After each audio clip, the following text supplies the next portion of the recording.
जी, अस्सलाम वालेकुम। इमरान खान साहब सऊदी अरब का दौरा मुकम्मल करके वापस वतन पहुंच चुके हैं। इस दौरे पर बड़ा फोकस रहा, बड़े इंतजार के बाद ये दौरा हुआ और एक सेंस ऑफ एंटिसिपेशन थी कि इस दौरे में क्या होता है, क्योंकि एक तरह से इस दौरे को तजदीद ताल्लुकात का मौका समझा जा रहा था। पिछले 2 साल के दौरान पाकिस्तान और सऊदी अरब के दरमियान जो ताल्लुकात हैं, वो कुछ अच्छे नहीं रहे। हमने देखा कि 2019 में जब मोहम्मद बिन सलमान पाकिस्तान आए थे, तो बड़ी जो है वो गुड़ी-गुड़ी बातें हुई थी। उन्होंने अपने आप को पाकिस्तान का सफ़ीर कहा था और पाकिस्तान में ये कहा गया था कि जी इमरान खान साहब की वजह से अब जो सऊदी अरब के साथ पाकिस्तान के ताल्लुकात हैं, वो एक ऐसी नहज पर पहुँच गए हैं जहाँ जो है पाकिस्तान को उसका बहुत ज़्यादा फ़ायदा होने वाला है। तकरीबन 20 अरब डॉलर के मुआहिदों पर भी दस्तखत किए गए थे।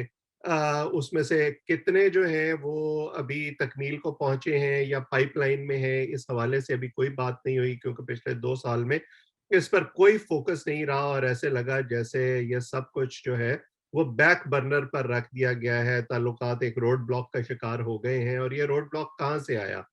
उस वक़्त जब पाकिस्तान ने कश्मीर पर एक पोज़ीशन ली आर्टिकल 370 के हवाले से, मुस्लिम दुनिया में हमें उस पर कोई ख़ास जो है पज़ीराई नहीं मिली।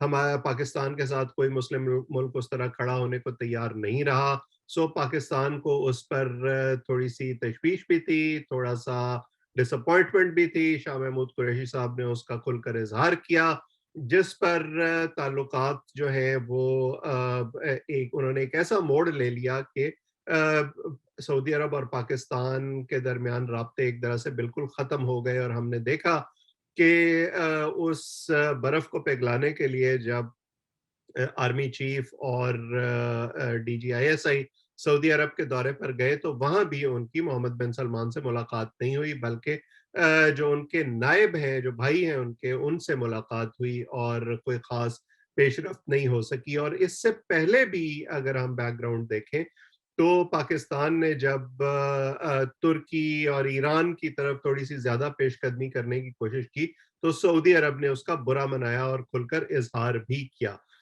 पाकिस्तान में जब ये सारा कुछ हो रहा था, तो हुकूमती हलकों की तरफ से और उनके हामियों की तरफ से बारहा ये कहा जा रहा था कि देखिए सऊदी अरब ने बहुत हमारा फ़ायदा उठाया है और देखें वो हमें कैसे ट्रीट करते हैं, हमें इक्वल नहीं समझते, हमारे जो लेबर जाती है सऊदी अरब में और खलीजी ममालिक में उनका क्या हशर किया जाता है और अब जो है वो ताल्लुकात या तो बराबरी की बुनियाद पर होंगे या नहीं होंगे। और खान साहब जो हैं वो एक सबक सिखाएँगे खलीजी ममालिक को और सऊदी अरब को।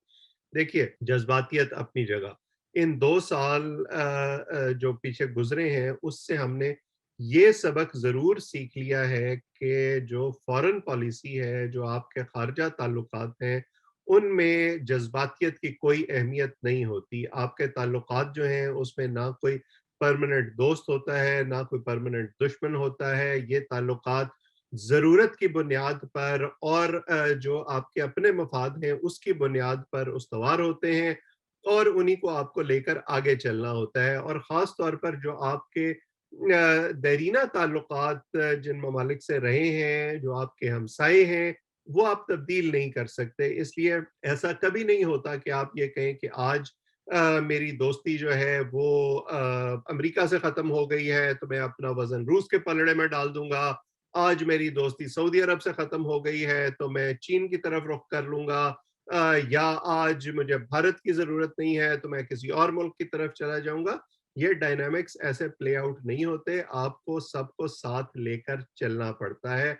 सो मुझे उम्मीद ये है कि जो बैलेंस पाकिस्तान ने ट्रेडिशनली बरकरार रखा है दुनिया में, चाहे वो सऊदी अरब हो, ईरान हो, अमेरिका हो, चीन हो या दूसरी ताकतें हों, वो उसी तरह से लेकर आगे चलते रहेंगे। दूसरा जो पहलू इस मामले का है वो खित्ते के ओवरऑल डायनामिक्स से जुड़ा हुआ है। हम देख रहे हैं कि जो इस वक़्त खित्ते की सूरत-ए-हाल है ख़ास तौर पर अफ़गानिस्तान के हवाले से, उसमें बहुत तेज़ी से तब्दीलियाँ आ रही हैं। अमेरिका ने विथड्रॉल का ऐलान कर दिया है اور آپ اگر دیکھیں تو اس کے فوراً بعد آپ کو پاکستان اور بھارت کے تعلقات میں بھی تیزی نظر آئے گی. آپ کو جلدی جلدی بریک تھرو ہوتے نظر آ رہے ہیں، بیک گراؤنڈ میں بات چیت نظر آ رہی ہے. یو اے ای نے تو تسلیم بھی کر لیا کہ وہ اس میں اپنا کردار ادا کر رہے ہیں. پاکستان اور سعودی عرب کے تعلقات دوبارہ بحال ہو رہے ہیں. سعودی عرب جو ہے وہ ایران کے ساتھ بات چیت کرنے کو تیار ہے. بھارت بھی چین کے ساتھ اپنے جو تعلقات ہیں وہ بہتر کرنا چاہتا ہے. پچھلے سال کی جو جھڑپیں ہوئی تھیں اس کے بعد میں اس سارے معاملے کو افغانستان سے علیحدہ کر کے نہیں دیکھتا. ایک واضح پیغام امریکی انتظامیہ نے دیا ہے کہ اگرچہ وہ افغانستان سے وڈرال کر رہے ہیں، فوجیں واپس بلا رہے ہیں، لیکن وہ افغانستان کو اس کے اپنے حال پر نہیں چھوڑنا چاہتے. وہ ایک گروپ اکٹھا کرنے کی کوشش کر رہے ہیں جس میں پاکستان بھی ہو، چائنا بھی ہو، روس بھی ہو، سعودی عرب بھی ہو، ایران بھی ہو، انڈیا بھی ہو، ترکی بھی ہو، تاکہ اس خطے کے جتنے ممالک ہیں ان کا کوئی نہ کوئی سٹیک آپس میں اس طرح سے جڑ جائے کہ افغانستان میں امن برقرار رکھنا جو ہے وہ ان کی مجبوری بن جائے. اب یہ ممالک کس حد تک یہ کر پائیں گے، کیونکہ ان کے آپس کے جو تعلقات ہیں، جس حد تک فالٹ لائنز ان کے ریلیشن شپ میں موجود ہیں، وہ ہمیشہ ان کو one step forward two steps back کرتی رہتی ہیں، اور کہیں نہ کہیں آ کر ایک سٹیکنگ پوائنٹ پیدا ہو جاتا ہے. کیا یہ ممالک اس سے آگے بڑھ سکیں گے؟ لیکن یہ بھی اپنی جگہ ایک حقیقت ہے کہ اگر افغانستان میں بدامنی ہوتی ہے تو خطے کے دوسرے ممالک بھی اس سے محفوظ نہیں رہ پائیں گے.